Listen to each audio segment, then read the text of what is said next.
मित्रांनो, कोन व कोनांच्या जोड्या यातील सराव संच क्रमांक 17 यावरील उदाहरण आज आपण सोडवणार आहोत.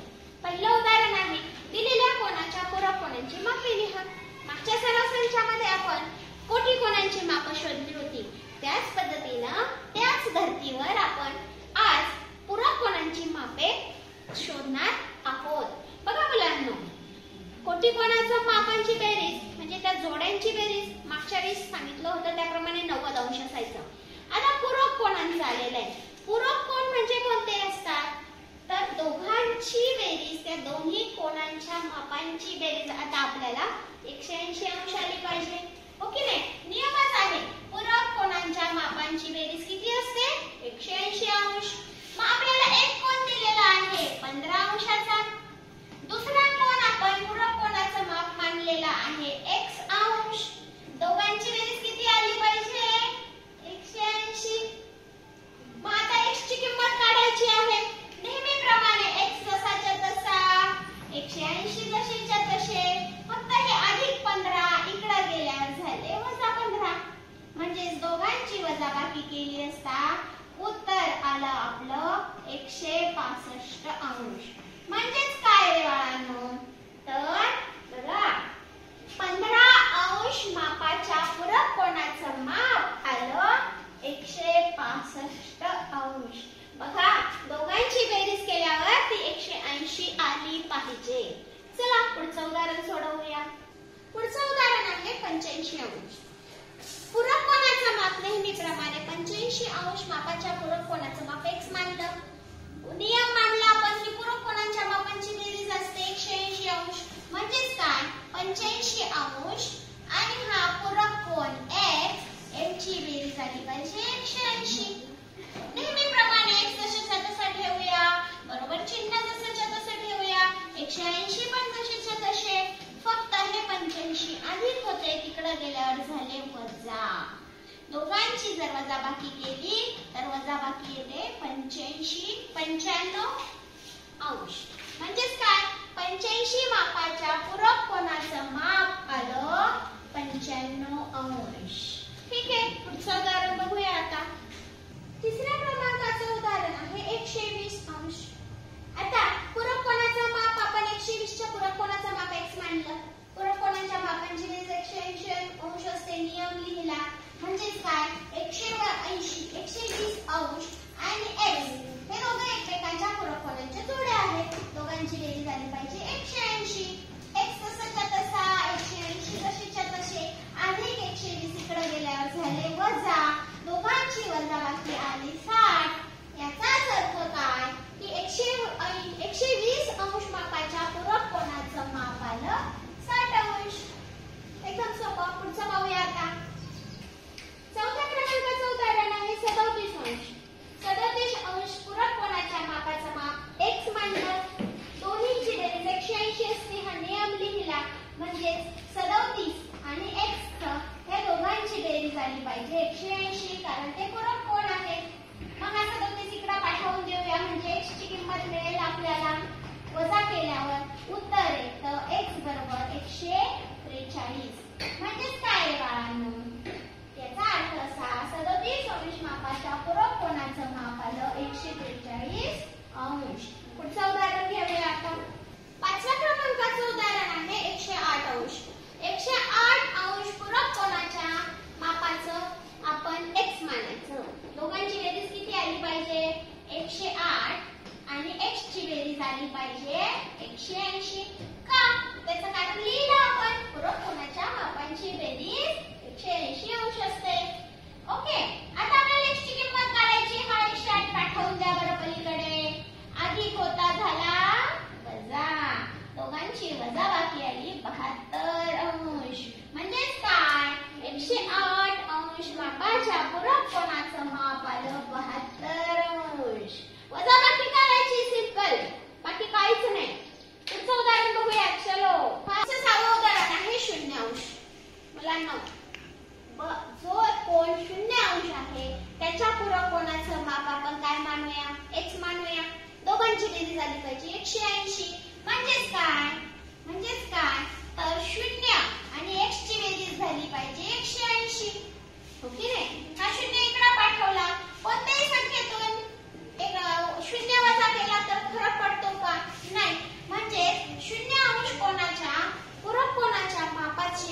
मापाचं हे होणार आहे 180.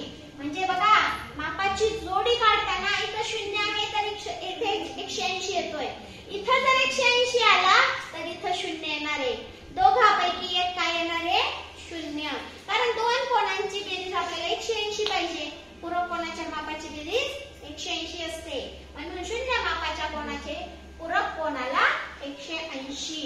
ठीक आहे. पुढचं उदाहरण बघूया. मग पुढचा 7व्या नंबरचं उदाहरण आहे a अंश. बघा मुलांनो आता a अंश दिलेला आहे. याचा अर्थ काय?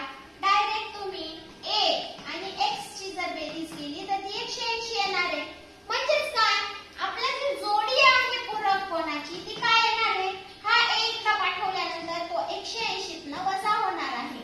म्हणजे त्या पूरक कोणाचं माप होणार आहे 180 वजा 1. तो a म्हणजे काहीही असू शकतो. माहित नाही आपल्याला तो 10 आहे 20 आहे. याचं परफेक्ट उत्तर आपल्याला डायरेक्ट संख्येच्या रूपात नाही येणार आहे. ते असे मिक्स रूपातच येणार आहे. म्हणजेच a अंश मापाच्या पूरक कोणाचं माप काय आहे? 180 मधनं a घालवायचा. 180 मधनं a घालवायचा आणि जे उत्तर येईल तो त्याचा पूरक कोण असणार आहे. ठीक आहे. पुढचं उदाहरण बघूया. विद्यार्थ्यांनो आता आपल्याला कोटी कोणाची जोडी आणि पूरक कोणाची जोड्या शोधायच्या आहे. परंतु माप घेताना मात्र इथे जे दिले आहे त्यापैकी जोडी शोधायची आहे. उदाहरण घेऊया आपण. कोण B बघूया. कोण B. कोण B किती अंशाचा आहे? 60 अंशाचा. बरोबर. मग आता आपण कोटी कोणाची जोडी शोधता येते का बघूया. कोटी कोणाची जोडी कशी शोधायची? 60 मध्ये जर एखादा कोण मिळवला तर त्याची बेरीज 90 झाली पाहिजे तरच त्याला जोडी येईल. मग 60 मध्ये 30 मिळवून बघूया. 90 होते का पहा बरं. झाली. Very good. म्हणजे कोण B व कोण N यांची बेरीज आपल्याला काय होते? 90 येते. अजून पहा बरं. कोण B मध्ये काही मिळवता येतं का? कोटी कोण 90 अंश बेरीज झाली पाहिजे. हे 90 नाही होणार. 60 अधिक 150 90 नाही. 90 नाही. हा बघा 60 नाही होत. सॉरी नाही होत. आपल्याला पहिली जोडी कोटी कोणाची मिळालेली आहे. आता 30 बरोबर 60 मिळालेले म्हटल्यावर n आपल्याला ऑलरेडी घेतलेला आहे. नंतर आपण पाहूया 90 मध्ये एखादी संख्या मिळवली तर कोटी कोण होतो का? 90 मध्ये 0 मिळवल्यावर 90 होतो. मग 0 आहे का शोधा बरं. आहे. बरोबर. म्हणजे कोण Y आणि कोण कोणता आहे? शून्याचा E. शाबास. कोण E यांची बेरीज किती झाली?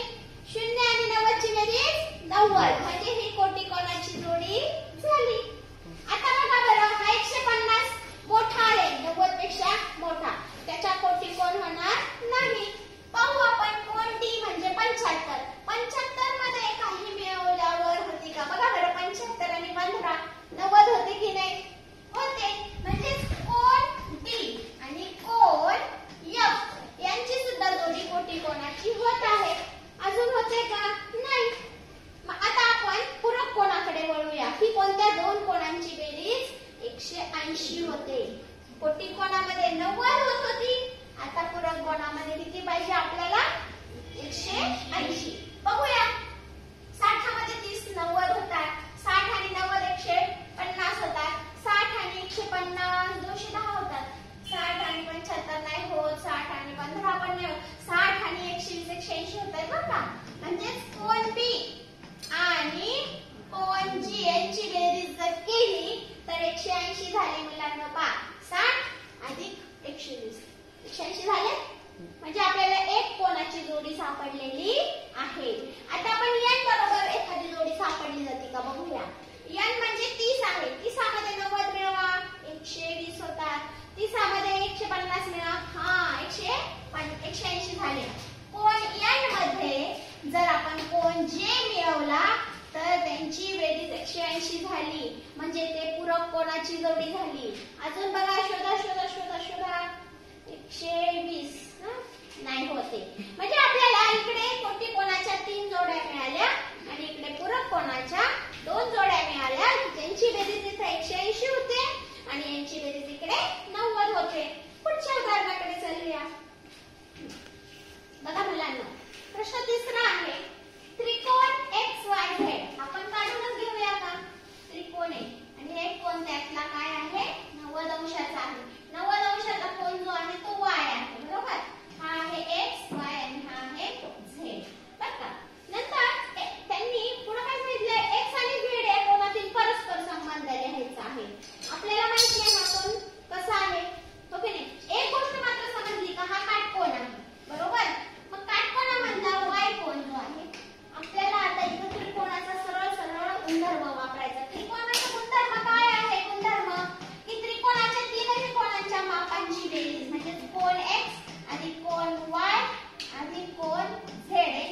बेरीज आहे 180 अंश. किती आहे? 180 अंश आहे. त्रिकोणाचा गुणधर्म इतका साविच आपण पाहिलेला आहे. त्यापैकी y कोण माहिती आहे आपल्याला, है की नाही? कोण x आणि कोण z माहित नाही, पण y माहिती आहे. किती आहे तो? 90 अंश. बरोबर? मग आपल्याला यांचा परस्पर संबंध शोधायचा आहे. म्हणजेच काय? कोण x आणि कोण z यांचा संबंध काय आहे? तर 180 वजा इकडे जाईल 90. म्हणजेच कोण x आणि कोण z ची बेरीज येते 90 अंश. हाच यांच्यामधला परस्पर संबंध आहे की दोघांची उरलेल्या कोणांची बेरीज सुद्धा आहे 90. मग ती काही असेल, ती जोडी 40 अधिक 50 असेल किंवा 50 अधिक 40 असेल, 30 आणि 60 ची असेल, हे की नाही? आपल्याला माहित नाही नक्की कोणता आहे, पण संबंध एकच सांगतो की दोघांची बेरीज 90 अंश असणार. पुढचा प्रश्न पाहू आपण. प्रश्न 4 आहे, कोटी कोणाच्या जोडीतील कोणाच्या मापातला फरक 40 अंश असेल तर त्या कोणांची मापे काढा. दोघांमधला फरक दिलेला आहे. सगळ्यात प्रथम आपल्याला हे माहिती पाहिजे की कोटी कोणाच्या जोड्यांच्या मापांची बेरीज किती असते? 90 असते. ओके नाही? मग त्यातला जर छोटा कोण आपण x मानला तर मोठा कोण थोडासा 40 ने काय होणार आहे? मोठा होणार आहे. आणि दोघांच्या मापांची बेरीज किती येते? हा लहान कोण आणि मोठा कोणता आहे? x अधिक 40. यांची बेरीज किती होणार आहे? 90. का 90 होणार आहे? कारण ती कोटी कोणाची जोडी आहे. आता x आणि x ची बेरीज झाली 2x. हे 90 जशीच्या तसे, हे अधिक 40 इकडे गेल्यावर वजा झाले. दोघांची वजाबाकी किती आली? 50 आली. पण आपल्याला तरी सुद्धा x ची किंमत आली का? नाही.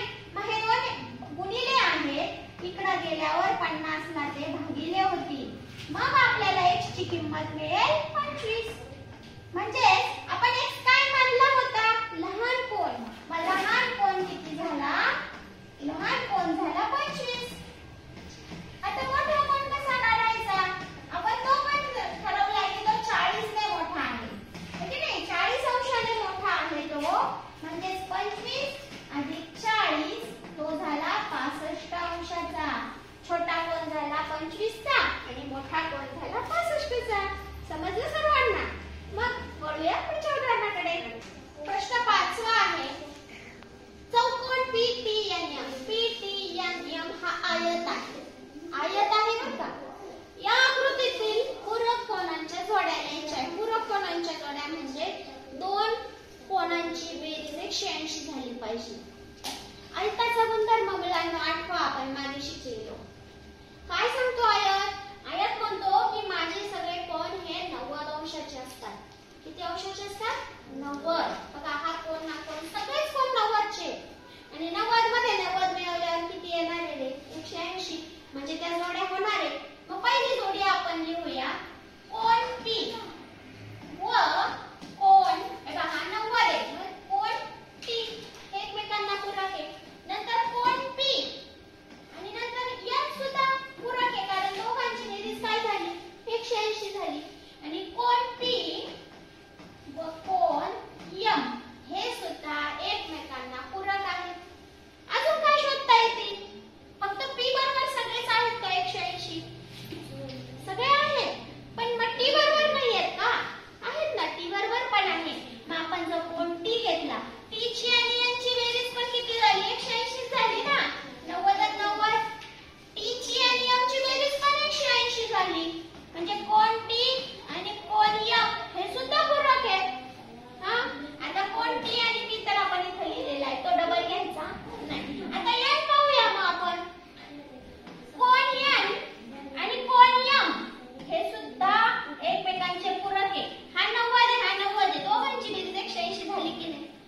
कोण N आणि P झालेला आहे, कोण T झालेला आहे. म्हणजे आपल्याला एवढ्या जोड्या मिळाल्या की ज्यांची बेरीज 180 येते. ह्या दोघांची येते, ह्या दोघांची येते, ह्या दोघांची 180 येते. याची आणि याची पण 180 येते, याची आणि याची पण 180 येते, या दोघांची पण 180 येते. म्हणजे एवढ्या जोड्या आपल्याला आयतामध्ये सापडल्या की ते एकमेकांना पूरक आहे.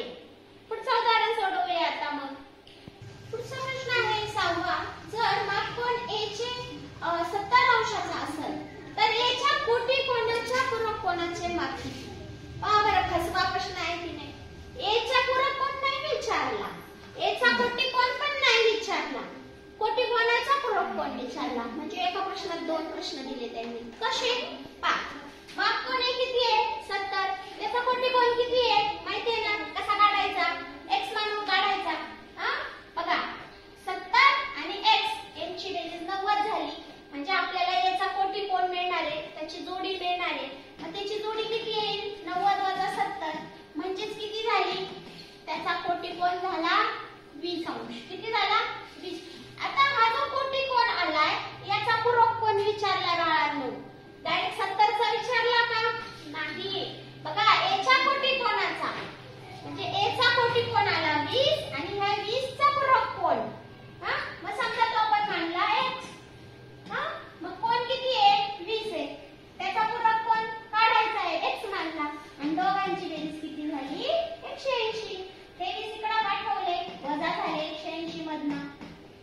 आपल्याला दिसते सगळ्यांना ए म्हणजे 160 वजा x हे उत्तर मग कोण ए चं येणार आहे.